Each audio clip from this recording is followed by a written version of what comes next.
We have apprehended a dangerous experiment. Where is he? He escaped. He's trying to find the police cruisers. He took the red one. I just went and saw the new live-action Lilo and Stitch. And if you've seen any of our reviews of any of the Disney live-action movies, you know, out of the three of us, I'm the one who hates these live-action movies more than the other two. They always find something good in these things that are, to me, atrocities. However, this one kinda won me over. Shooting star! I wish for a friend. Like a best friend. So the original Lilo and Stitch came out in 2002, and while it wasn't a huge hit when it first came out, it definitely has gained a huge cult following. So much so that the Stitch merchandise in 1 year alone sold over $2.6 billion. That's with a B, $1 billion worth of merchandise for Disney World and Disney films. That's incredible. And to this day, I know people who are absolutely fanatics about Stitch. I was never that person. I guess I'm a little older also, right? I'm in my 60s.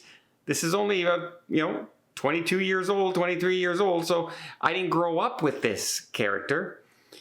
But I did see the movie a few times. It's a cute little story of an alien who is, biologically created to cause havoc and destroy things and everything, and he gets into mischief, and that's the lovable character of Stitch. Well, he escapes from his planet.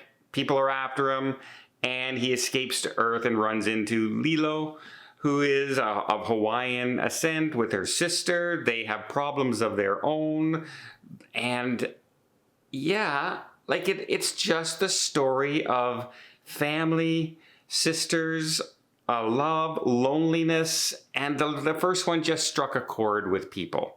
And also the cuteness of Stitch, kind of that mischievous rascal, right? That's why Dennis the Menace, when I was growing up as a kid, was that, the lovable scamp kind of thing, right? We all love that lovable kind of scamp person.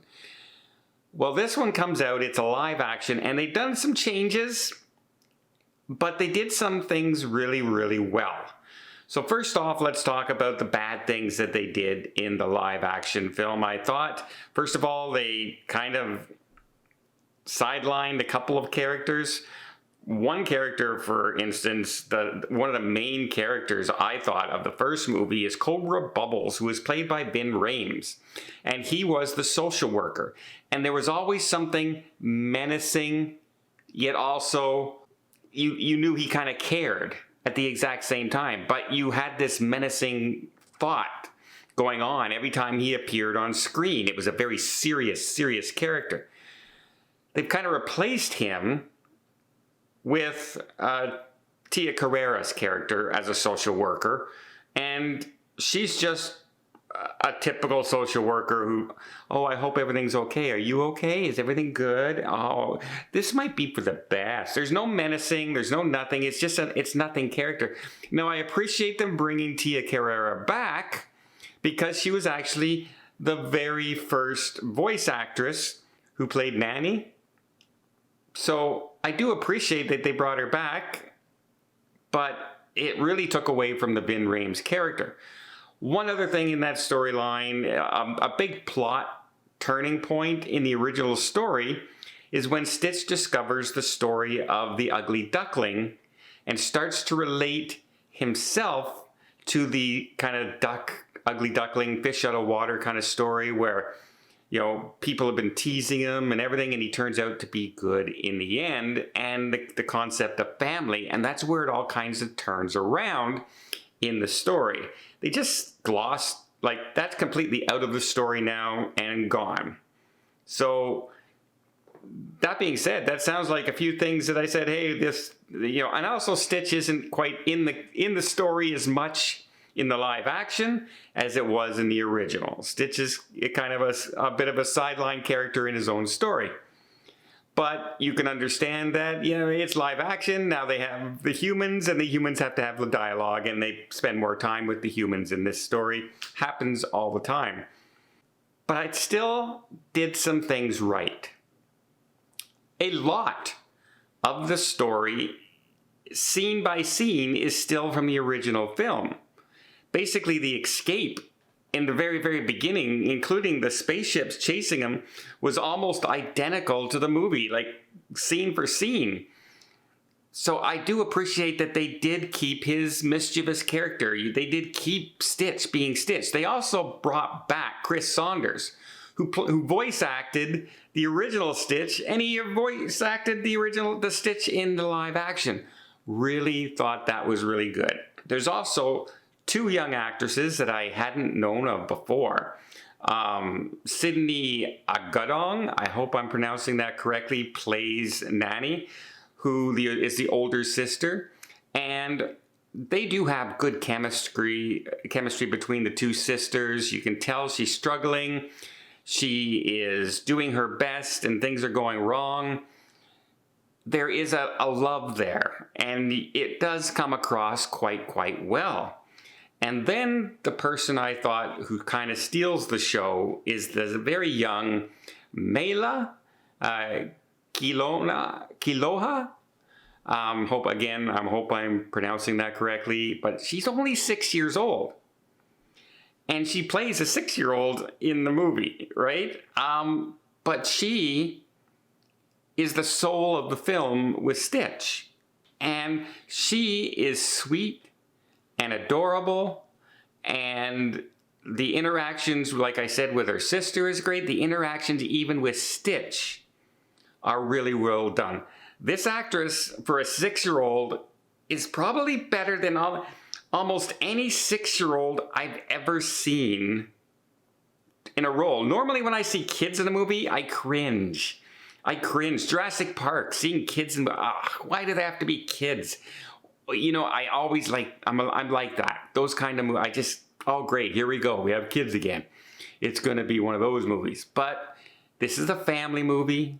They needed a young girl to play the role, and they picked, I think, a surefire star with the way she acted. I was amazed at how well she did and portrayed the character and did the heartwarming moments and the interactions and the facial expressions with her sister, as well as those with Stitch. Moo. I'm gonna give you to the count of 3, Stitch. 1. And I'll tell you, it does get you in the feels. Now, I saw this with another person who was a die-hard Stitch fan. Stitch all over their house.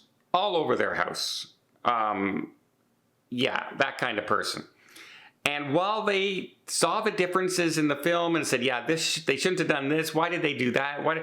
They still came out of the film liking the movie and liking the character of Stitch. I mean, every time Stitch was on the screen, you heard next door to me going, "Aw," that kind of thing, right? And so I've been seeing all these reviews out there from different people, and their number one complaint is, it's not the first movie.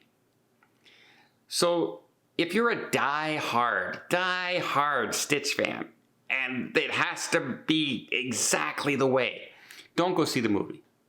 Don't go see the movie. But if you can set aside the first movie and just go and say, okay, this is a brand new movie, how is it? Don't compare it to the first one. Just go and see the movie, especially if your kids have never seen the movie. I guarantee you they will probably have a good time, and probably so will you. When I was in the theater, I was sitting around looking around me, and all these people had Stitch ears on and all kinds of stuff, and the merchandise was flying off the shelves in the theater. People were picking up stuffed Stitches and cups and souvenir stuff. It was just going off the shelves. I would not be surprised to see another $2.6 billion worth of merchandise being sold. So yeah, is it as good as the first one? Probably not. Is it probably the best live action movie they've done as far as keeping truer to the story of Stitch? Yeah. And also, I enjoyed the film way more than any other live action film they've ever put out. Ever. And especially more than that atrocity that was Snow White. If you're looking for a comparison on how to do a movie right and how to do a movie wrong, you just need to look at those two films. So should you go see Stitch? Yes. I'm going to give this about a 7.5. It was fun, enjoyable, lighthearted, family, child-friendly movie. And if you can put aside the first one and just enjoy this movie for what it is, I think you will have an absolute good time seeing Stitch, Lilo and Stitch, live action Disney film, and I think it's going to make well over $1 billion. Well over $1 billion. That's our new intro.